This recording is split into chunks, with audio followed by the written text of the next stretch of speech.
وہ یہ قیمتی زندگی ہے، اس کو قیمتی بنا لیں، یہ دوبارہ نہیں ملنی۔ کیسے؟ اللہ کو راضی کرے، اعمال ترتیب زندگی ٹھیک کرے۔ رات کو جلدی سونا ہے، صبح کو جلدی اٹھنا ہے، نماز پڑھو، قرآن پڑھو۔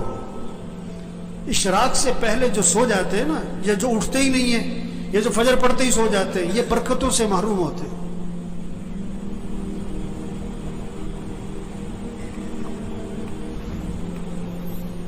یہ جو بیٹھے ہوئے ہیں نا ابھی، ان میں سے اکثریت وہ ہے جو فجر میں نہیں ہوتی مسجد میں، ان کا بیٹا نہیں ہوتا ہے، ان کا داماد نہیں ہوتا ہے، اس نے انہوں نے رشتہ کرتے وقت یہ نہیں دیکھا کہ یہ نماز پڑھتا ہے کہ نہیں پڑھتا، انہوں نے دیکھا کہ یہ پیسہ کتنا کماتا ہے۔ یہ بیٹی کا رشتہ تلاش کر رہے ہیں کہ کس کو پیسہ کون زیادہ کماتا ہے، یہ نہیں دیکھ رہے تقوی والا کون ہے، ایمان والا کون ہے، اعمال والا کون ہے، حیا ہے کہ نہیں، اللہ کا خوف ہے کہ نہیں، اس میں انسانیت ہے کہ نہیں۔ معاشرہ بگڑا ہوا ہے، معاشرہ بگڑا ہوا ہے، معاشرہ کیسے سنورے گا؟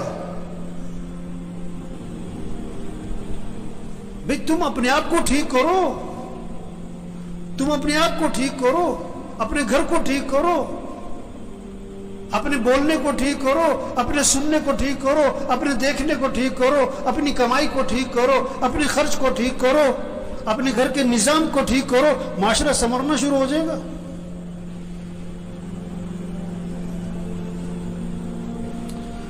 تو بھائی زندگی جا رہی، بھاگی جا رہی، بھاگی جا رہی۔ ہم جتنے بیٹھے ہوئے، ہم سب کے بارے میں ایک دن یہ کہا جائے گا فوت ہو گئے۔ کیا ہو گئے؟ اور سننے والا پتہ کیا کہے گا؟ انا للہ و انا الیہ راجعون، اور فوراً پوچھے گا جنازہ کب ہے، جنازہ کب ہے، کہ جی زور میں ہے۔ اچھا، جنازہ پڑھا، وہ گئے۔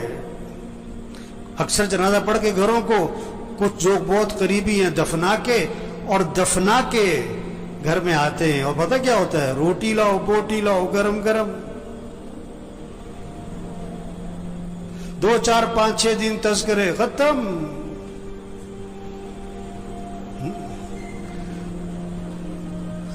تو میرے بھائیو، اپنی زندگی کی ترتیب ٹھیک کریں، ترتیب زندگی ٹھیک کریں۔ گھر جائیں، سب گھر والوں سے طے کروائیں کہ دیکھو بھئی اپنی زندگی کی ترتیب ٹھیک کرو، نظام الاوقات بنائیں، سب اپنا نظام الاوقات بنائیں، گھر والوں سے نظام الاوقات بنوائیں۔ کاپی پینسل لو، ہر بچے کے ہاتھ میں کاغذ قلم دو کہ بیٹا لکھو کب سونا ہے، کب اٹھنا ہے، نماز کی ترتیب بناؤ، قرآن کتنا پڑھنا ہے، روزانہ تسبیح کرنی ہے، سیر کرنی ہے، اتنے وقت سیر کرو، جم جانا ہے جاؤ، یہ وقت ہے جم کا تمہارا، کھیلنا ہے کھیلو، یہ وقت ہے کھیلنے کا، یہ وقت ہے تمہارا دکان دفتر کاروبار کا، اتنا وقت تمہیں مسجد کو دینا ہے، اتنا وقت تمہیں قرآن کو دینا ہے۔ سب سے طے کرواؤ۔ یہ کیا سو رہے ہیں تو سو رہے، بیٹھیں تو بیٹھیں، باتیں تو باتیں، سیاست ہے تو سیاست ہے، حالت حضرت تو حالت حضرت پہ چل پڑے۔ مجھے پرسوں فون آیا کہ عید والے دن کہتا میں نے ملنا ہے آپ سے۔ میں نے کہا جی بات کرو، کیا بات کرنی ہے؟ کہنے جی میں نے ملنا ہے۔ میں نے کہا کام کیا ہے؟ کہ جی ویسی گپ شپ مارنی ہے۔ گپ شپ مارنی ہے؟ وہ اتنا ویلا گپ شپ مارنی ہے؟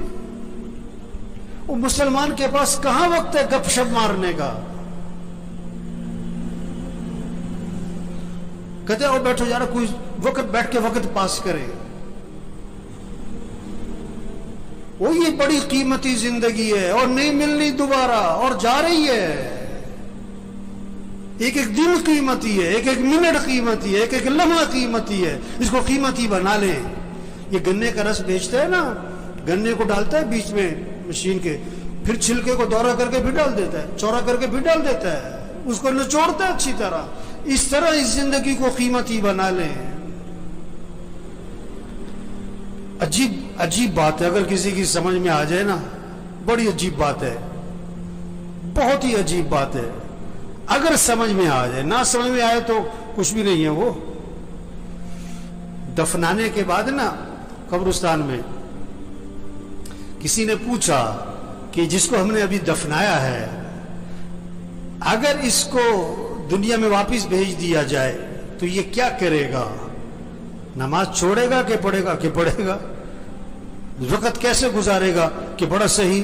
کوئی غلط کام کرے گا کہ نہیں سچ بولے گا کہ جھوٹ نہیں کہ سچ بولے گا. گانا سنے گا کہ قرآن کے نہیں گانا قرآن سنے گا؟ گانا کبھی نہیں سنے گا. کہ انہوں نے کہا دیکھو جس کو دفنایا ہے نا اس نے تو واپس آنا کوئی نہیں. ہم ابھی موجود ہیں، ہم تو وقت کو قیمتی بنا لیں، ہم تو ترتیب زندگی ٹھیک کر لیں گے. ہم نے بھی مر جانا ہے ایک دن، اور جب ہم نے مر جانا ہے پھر واپس ہم نے بھی کوئی نہیں آنا. اوہو، یہ بہت اونچی بات اور گہری بات ہے اگر کسی کی سمجھ میں آئے. یہ جتنے بھی آتے ہیں نا یہ بیان سننے نہیں آتے. بہت کم لوگ ہیں جو بیان سننے آتے ہیں. وہ تو جمعہ پڑھنے آئے، اس لیے 1 بج گیا اب گھڑیوں کی طرف نظریں اٹھیں گی. وہ بات کو سمجھیں، بات کو سمجھیں. ایک آیا میرے پاس کہ کوئی وظیفہ بتاؤ، بڑی پریشانی ہے. میں کہا تم فجر کی نماز مسجد میں پڑھتے ہو؟ کہ نہیں فجر میں تو نہیں اٹھا جاتا. وظیفہ بتاؤں؟ جاہل کہیں کا. نماز مسجد میں پڑھو، یہ وظیفہ ہے سب سے بڑا.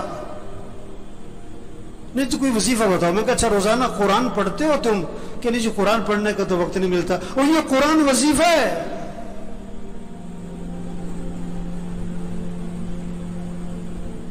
دیکھو بھوک لگ رہی تو آدمی کھانا کھاتا ہے کہ وظیفہ پوچھتا ہے؟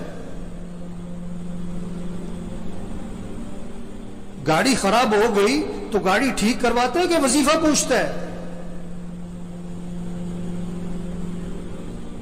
مشین خراب ہو گئی آپ کی فیکٹری میں تو آپ وظیفہ پوچھتے ہو کہ وظیفہ بتاؤ؟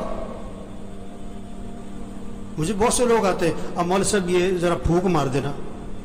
میں کہا میں تو لوگوں کی پھونک نکالتا ہوں. ہم تو لوگوں کی پھونک نکال رہے ہیں. پھونک تو بھری پڑی ہے لوگوں میں. یہ پھونک مارنے کا کام نہیں ہے، یہ دم اور وظیفوں کا کام نہیں ہے. میں پچھلے روز ایک جگہ گیا ہوا تھا، میں نام نہیں لیتا. وہ جسے دیکھو بوتل لے کے آ رہا ہے، مولوی صاحب دم کر دو، اب مولوی صاحب پھونک مار دو. اور میں کہا بھائی تبلیغ میں پیر پرستی کوئی نہیں ہے، یہ پھونک والا کام نہیں ہے. زندگی کی ترتیب ٹھیک کرو، 5 وقت نماز پڑھو، رات کو جلدی سو، صبح کو جلدی اٹھو، روزانہ قرآن پڑھو. چلو آدھا سپارہ، چلو پاؤ سپارہ، چلو 2 رکوع. تسبیح کرو، تسبیح کرو، ہاتھ میں تسبیح ہو، جیب میں تسبیح ہو. صبح شام کی دعائیں ماں پڑھو. گناہوں سے بچو، بولنے کو ٹھیک کرو، دیکھنے کو ٹھیک کرو، سننے کو ٹھیک کرو، کمائی کو ٹھیک کرو، خرچ کو ٹھیک کرو. ایک صحابی قید ہو گئے، ایک صحابی قید ہو گئے، کافروں کی قید، بیڑیوں میں جکڑے گئے. ان کے والد حضور صلی اللہ علیہ وسلم کے پاس آئے کہ حضور میرا بیٹا قید ہو گیا ہے. اللہ کے نبی نے 2 باتیں فرمائیں.